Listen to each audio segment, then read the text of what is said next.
पप्पू एक सिंपल आदमी था। बड़ा दिल, छोटा सा फ्लैट, खूब काम करता था और उससे भी ज्यादा खाता था। लाइफ अच्छी थी ज्यादातर, पर पप्पू को और कुछ चाहिए था। वो मॉडर्न बनना चाहता था, हिप, जैसे टीवी वाले लोग। प्रॉब्लम ये थी कि पप्पू और टेक्नोलॉजी दोस्त नहीं थे। एक बार उसने ऑनलाइन पिज्जा ऑर्डर किया था। साल भर के लिए मोजे आ गए। एक और बार सेल्फी लेने की कोशिश की, अपनी उंगली की फोटो खींच ली। बेचारा पप्पू, हमेशा जोक समझने में आखिर, पर यही तो पप्पू था। लाइफ एक कॉमेडी थी और वो उसका स्टार। अब पप्पू का दोस्त राजू बिल्कुल उल्टा था। इंटरनेट के बारे में सब कुछ जानता था। ऑनलाइन ग्रोसरी मंगवाता था, ऐप के जरिए अपने पौधों से भी बातें करता था। पप्पू इंप्रेस भी था और जलता भी था, तो उसने राजू से मदद मांगी। बड़ी गलती। राजू सोमवार सुबह वाले संत जैसे धीरज के साथ बेसिक्स समझाने लगा। देख पप्पू, ये आसान है, बोला उसने। पप्पू आंखों में शीशा चढ़ा के हां में हां मिलाता रहा। आखिर में राजू ने हार मान ली। बस एक बात का वादा कर पप्पू, उसने आह भरी। मुझसे पूछे बिना कुछ मत छूना। पप्पू पप्पू ही था। राजू की सारी बातें भूल गया। उसने फोन में एक नया चमकदार ऐप देखा। ये उसे फोटोज में हैंडसम दिखाने का वादा करता था।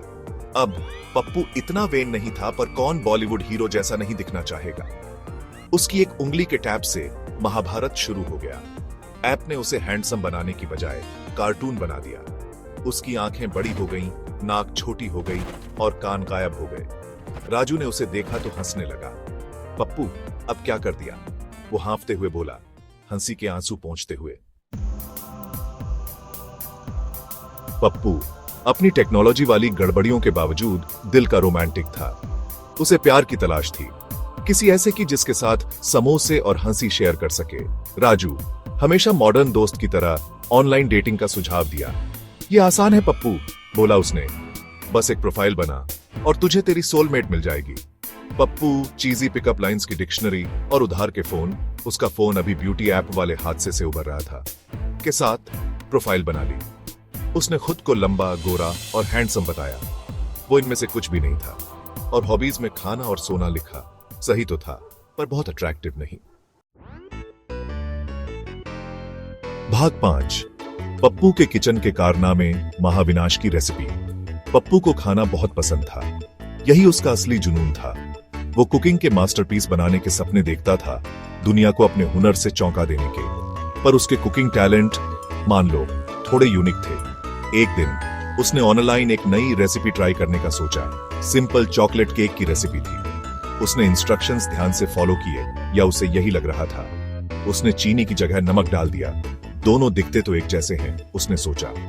दालचीनी की जगह मिर्च पाउडर डाल दिया। थोड़ा मसाला तो चलेगा, वो मुस्कुराया। नतीजा महाविनाशकारी था। केक पत्थर जैसा सख्त था, ज्वालामुखी जैसा टेस्ट कर रहा था और लाल रंग का हो गया था। भाग 6। पप्पू वायरल हो गया। शोहरत, चंचल दोस्त। एक दिन पप्पू की किस्मत चमक गई।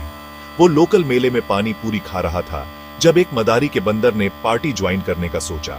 बंदर पप्पू की स्वादिष्ट पानी पूरी देखकर प्लेट छीनकर भाग गया।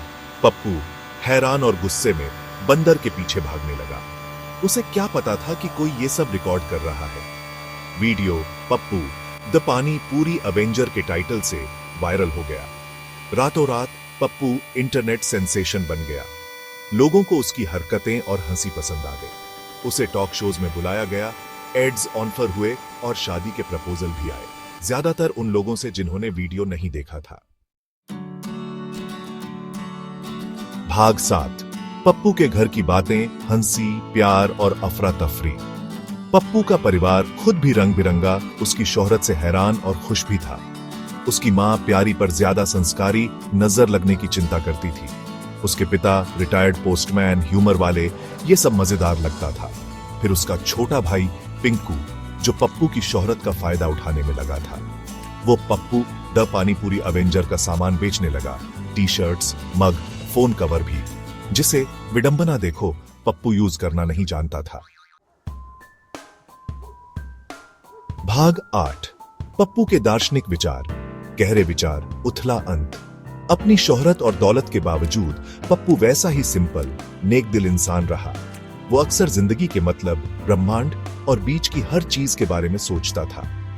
उसके सवाल बेतुके होते हुए भी बच्चे जैसी मासूमियत रखते थे, जिससे लोग मुस्कुराते थे। अगर हंसी सबसे अच्छी दवा है, उसने एक बार राजू से पूछा, तो डॉक्टर हमेशा इतने सीरियस क्यों रहते हैं? एक और बार उसने सोचा, अगर हमें अपनी गलतियों से सीखना है तो हम बूढ़े क्यों होते जाते हैं? भाग 9। पप्पू की विरासत, हंसी सबसे अच्छी दवा है। अंत में पप्पू ने सबको एक जरूरी सबक सिखाया। जिंदगी बहुत छोटी है इसे सीरियसली लेने के लिए।